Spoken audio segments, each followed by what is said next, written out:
Les Illuminati naissent au XVIIIe siècle.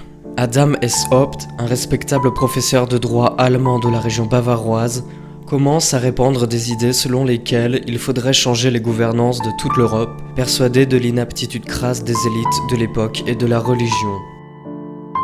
Fin lecteur des auteurs des Lumières, c'est dans ses ouvrages d'un air moderne qu'il puisa en partie ce qui lui servira de première fondation pour ses idées. Après avoir un temps fait partie du mouvement des francs-maçons, autre association conspirationniste, puis, déçu et lassé, il décidera de prendre le taureau par les cornes et de répandre enfin ses propres idées. L'objectif premier de son action était, disait-il, de créer un état de liberté, d'équité morale, dénué des obstacles imposés par la subordination, le rang et les richesses. Confiant et disposant de soutien fidèle, il rassemble secrètement l'ensemble des membres pour fonder l'ordre des Illuminati le 1er mai 1776 dans une forêt proche de la ville allemande de Ingolstadt. On appellera alors les membres de ce nouvel ordre les Illuminés.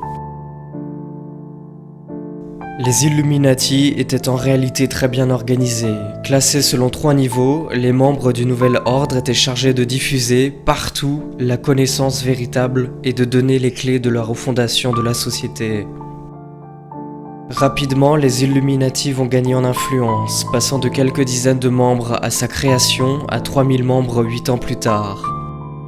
Les fidèles étaient d'autant plus convaincus par les idées qu'ils avaient la possibilité de pouvoir progresser dans l'ordre comme on pourrait être promu dans une entreprise pour être félicité de son travail. Tout cela devait se passer dans le plus grand des secrets, à l'abri de tout soupçon, pour que le travail soit encore plus efficace et surtout que cet ordre, en quelque sorte révolutionnaire, ne soit pas découvert par les autorités et donc forcé d'être dissous. Malgré tout cela, cette société secrète finira par s'effondrer sur elle-même. Les plus haut placés se faisant de plus en plus face, des divisions majeures commenceront bientôt à faire leur apparition. Comme si cela ne suffisait pas, Joseph Hutz, un haut cadre des Illuminati, révélera dans une lettre adressée à la grande duchesse de Bavière l'existence de la société qui pourtant devait rester secrète. Ainsi, en 1785, le souverain de Bavière fit au bonnement interdire leur association. À la suite de cela, un grand nombre de leurs membres furent arrêtés par la police.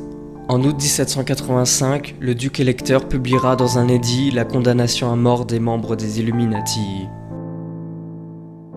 Pour les autorités bavaroises, ce dernier acte marquera définitivement la fin de l'ordre des Illuminati. Cependant, leur histoire ne s'arrête pas vraiment là.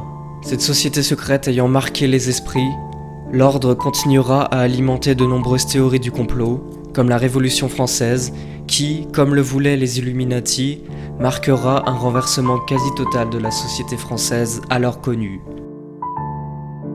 De nos jours, encore beaucoup de personnes pensent que les Illuminati n'ont pas disparu et qu'au contraire, ils continuent d'influencer les sociétés.